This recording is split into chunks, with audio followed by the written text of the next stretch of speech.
আসসালামু আলাইকুম। সার্জিস আলমের কিছু বক্তব্য শুনলাম আমরা একটি অনলাইন চ্যানেলের মাধ্যমে, সাথে তার একটি পোস্ট। তো এই দুইটা জিনিস মিলিয়ে আমি কিছু কথা বলতে চাচ্ছিলাম। সার্জিস আলমের ভিতরে আমরা অন্তর্বর্তীকালীন সরকার এবং এই সরকারের বিরুদ্ধে প্রচুর ক্ষোভ দেখতে পেয়েছি। সে প্রতিবাদ করছে। এখান থেকে আমাদের কিন্তু অনেক কিছু চিন্তা করার এবং অনেক কিছু জানার ব্যাপার আছে। সার্জিস আলম কেন ক্ষোভ প্রকাশ করলো এই সরকারের উপর? আমরা তো ভেবেছিলাম, আমরা তো বেশিরভাগ পত্র পত্রিকা, বিভিন্ন জায়গায় মানুষের যে গুজব শুনতে পাচ্ছি যে এই সরকারের অনেক বড় অংশ নিয়মিত সচিবালয়ে গিয়ে সার্জিস আলম এবং হাসনাত আবদুল্লাহ চালাচ্ছে এবং বিভিন্ন সমন্বয়করা চালাচ্ছে। আমরা শুনতে পাচ্ছি এখন সমন্বয়করাই সবকিছু করছেন। অনেক ধরনের কথা কিন্তু বাজারে রটনা আছে। তো এরকম ক্ষেত্রে আমি বলবো যে সার্জিস আলম যখন ক্ষোভ প্রকাশ করে এই অন্তর্বর্তীকালীন সরকারের প্রতিটি উপদেষ্টার উপর এবং বিভিন্ন কাজ নিয়ে, তখন বুঝতেই হবে যে এই উপদেষ্টা পরিষদ এবং এই সরকার আসলে দেখার মতো কি কাজটা করছেন। এখন পর্যন্ত কিন্তু আমরা দেখতে পাই এরকম কোনো কাজ করছেন না। আমরা প্রথম দিকে দেখেছি সাখাওয়াত হোসেন, ব্রিগেডিয়ার সাখাওয়াত হোসেন কিন্তু প্রচুর কথা বলছিলেন। সে কিন্তু খুব সহজে মিডিয়ার সামনে যাচ্ছিলেন এবং সেজন্য সে কিন্তু খুব সহজেই একটা শাস্তির আওতায় চলে যায়। তাকে কিন্তু পরিবর্তন করে অন্য মন্ত্রণালয়ে দিয়ে দেয়া হয়। আর এই ঘটনার পর থেকেই কিনা জানি না, উপদেষ্টারা কিন্তু সাংবাদিক কিংবা যে কোনো ধরনের কথা এড়িয়ে চলছেন। তারা সহজে কখনো সাংবাদিকদের সামনে আসতে চান না। তো তারা যদি এভাবে সাংবাদিকদের সামনে না আসেন, তারা আসলে সিগনিফিকেন্ট কি কাজ করছেন আমরা কিন্তু দেখতে পাইনি এখন পর্যন্ত। উপদেষ্টা আসিফ নজরুল বললেন যে খালেদা জিয়ার কেস এখন পর্যন্ত মামলাগুলো প্রত্যাহার করা হয়েছে। তো এটা এমন কোনো ব্যতিক্রমী ঘটনা এখন পর্যন্ত না। আমরা কিন্তু প্রচুর পরিমাণে চোর, ডাকাত, খুনি, শীর্ষ সন্ত্রাসীদের দেখতে পাচ্ছি। সবাই মুক্তি পেয়ে যাচ্ছে, সবার মামলা প্রত্যাহার হয়ে যাচ্ছে। তো খালেদা জিয়ার মামলা প্রত্যাহার হওয়া কি এমন ব্যতিক্রমী ঘটনা? তার তো সম্পূর্ণ মিথ্যা মামলা ছিল, আমরা জানি। আর এখন মাহমুদুর রহমানকে মুক্তি দেওয়া যাচ্ছে না, তার মিথ্যা মামলাকে স্পেশালি হ্যান্ডেল করার যে ব্যাপারটা এখন পর্যন্ত আসিফ নজরুলের মধ্যে দেখিনি। এটা নিয়ে আমি পূর্ণাঙ্গ একটি ভিডিওতে কথা বলেছি। তো সবকিছু মিলিয়ে সিগনিফিকেন্ট এমন একটা কিছু আমরা দেখতে পাইনি এই উপদেষ্টা মণ্ডলীর মধ্যে।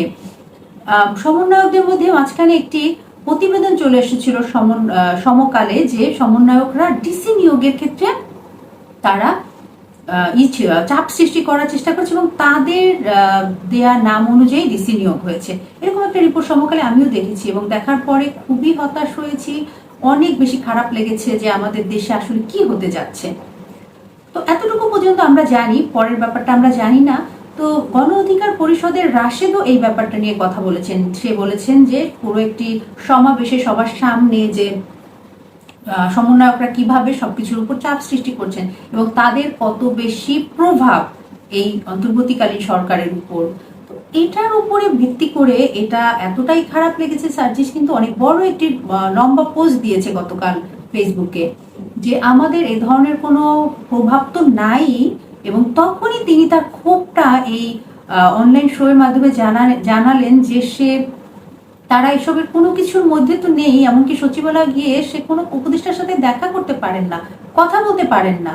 এবং এই জনপ্রশাসন মন্ত্রণালয়ের যে উপদেষ্টা আলী ইমাম মজুমদার, উনি কিন্তু সবকিছু করছেন এবং উনি 111-এর সরকারে ছিলেন। উনি গত সরকারের বেশিরভাগ সময় সুবিধাভোগী এবং উনার মধ্যে কোনো বিপ্লব অভ্যুত্থান কোনো ব্যাপারই তিনি ছিলেন না। অথচ উনি এসে উপদেষ্টা পরিষদে বসে গেলেন একজন উপদেষ্টা হিসেবে। এরকম অনেক আমাদের পুরো উপদেষ্টা পরিষদে একমাত্র আদিলুর রহমান ছাড়া বিপ্লবী বা ওই সময়ে সরকারের দ্বারা নির্যাতিত ছিল এরকম কেউই নেই। নির্যাতিত একমাত্র আদিলুর রহমান ছিলেন। আর ডক্টর ইউনুস নির্যাতিত ছিলেন, সম্পূর্ণ আলাদা ব্যাপার। ওনারটা ওনার পার্সোনাল ব্যাপার ছিল, কিন্তু উনি একমাত্র আন্তর্জাতিক স্বীকৃত একজন মানুষ ছিলেন যার নামটা শুধুমাত্র এই বৈষম্য বিরোধী ছাত্র আন্দোলনের ছেলেরা তখন প্রস্তাব করেছিলেন। বাকি যতগুলো উপদেষ্টার নাম তার কোনোটাই কিন্তু ওনাদের তরফ থেকে আসেনি। এই উপদেষ্টাগুলো কি কাজ করবেন? ওনারা তো এখন পর্যন্ত সিগনিফিকেন্ট দেখানোর মতো কোনো কাজ করেননি, কোনো আন্দোলনের মধ্যে ওনারা নেই, ওনারা ছিলেন না এবং কোনো রকম তাদের ব্যক্তিগত জীবনে কোনো সমস্যা তারা ফেস করেনি এই ফ্যাসিবাদী সরকারের তরফ থেকে। তো ওনাদের জন্য যে পরিমাণ ক্ষোভ এবং যে পরিমাণ প্রতিবাদ আমি সার্জিসের তরফ থেকে দেখতে পেলাম, এখন আমার একটা প্রশ্ন যে তাহলে এই সরকারটা আসলে কার এজেন্ডা পূরণ করছেন, ওনারা আসলে কি করছেন? ওনাদের তরফ থেকে আমি এখন পর্যন্ত এমন একটা সিগনিফিকেন্ট কাজ দেখতে পাইনি। বারবার শুনে আসছি যে শহীদদেরকে 5 লাখ টাকা দেওয়া হবে, আহতদের 2 লাখ টাকা দেওয়া হবে, যদিও এটা খুবই নগণ্য আমাদের বেশিরভাগ মানুষের পর্যালোচনা থেকে বোঝা যায়, বাট সেটাও যদি তারা ইতিমধ্যে দিয়ে দিতেন। এখন পর্যন্ত কোনো শহীদের পরিবারে টাকা দেওয়া হয়নি, কোনো আহতরা ঠিকমতো চিকিৎসা পাচ্ছেন না। স্বাস্থ্য মন্ত্রণালয়ের উপদেষ্টা কি কাজ করেন আজ পর্যন্ত জানা যায়নি। শুধু শুনে আসছে চিকিৎসা বিনামূল্যে দেওয়া হবে। কোথায়? শুধু ঢাকা মেডিকেলে এবং কয়েকটা মেডিকেলে বিনামূল্যে চিকিৎসা দেওয়া হবে, কিন্তু ওই উপার্জনক্ষম মানুষগুলোর বাসা কিভাবে চলছে, ওই মানুষগুলো যে অন্য ওষুধের পাশাপাশি যে কোনো ধরনের মেডিসিনের পাশাপাশি যে খাবারটা একজন রোগীকে দেয়া হয়, সে খাবারটা পর্যন্ত কোথা থেকে আসে কোনো খোঁজ খবর তারা নিচ্ছেন না। তারা মিডিয়ার সামনে আসেনি না, এখন পর্যন্ত সিগনিফিকেন্ট দেখার মতো কোনো কাজ করছেন না। সবকিছু নিয়ে যেমন আমাদের মনে একটা ক্ষোভ, একটা প্রতিবাদ, যেমন পুরো অভ্যুত্থানের মানুষ, বিপ্লবী মানুষগুলোর মধ্যে ক্ষোভ, এখন দেখা যাচ্ছে সার্জিসের মধ্যেও সেই একই রকম ক্ষোভ। এখানে আমার কথা হচ্ছে যে এটাই যদি চলতে থাকে তাহলে এই 2 মাস তো হয়ে গেল। অনেকেই বলছেন অনেক সময় লাগছে, পুলিশ প্রশাসন এগুলো কাজ করতে পারছেন। এটা নিয়ে তো আমরা বলেছি যে আইন শৃঙ্খলা পরিস্থিতি দিন দিন খারাপই হচ্ছে, ভালোর দিকে তো যাচ্ছেই না। এটা নিয়েও আমাদের কোনো, আমরা এই সরকারের সমালোচনা কিন্তু ওভাবে করছি না। আমাদের বিদ্যুৎ নিয়ে, আমাদের দ্রব্যমূল্যের দাম নিয়ে কোনো কিছু নিয়ে কিন্তু আমরা সমালোচনা করছি না।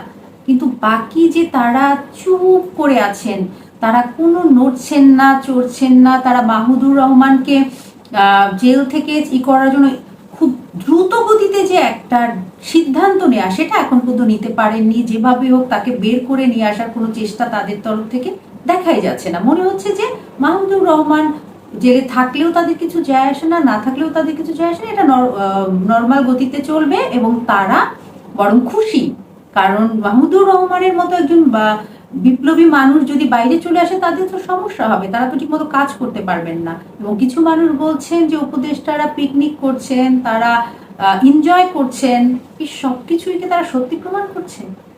সার্জিসের এই প্রতিবাদ, এই ক্ষোভ থেকে কিন্তু আমি এখন সব কিছু মিলিয়ে একটা জায়গায় চলে আসতে পারি যে হ্যাঁ, তারা আসলে এই পদপিটাকে, উপদেষ্টা মন্ত্রীর যে একটা পদমর্যাদা, এটাকে উপভোগ করছেন।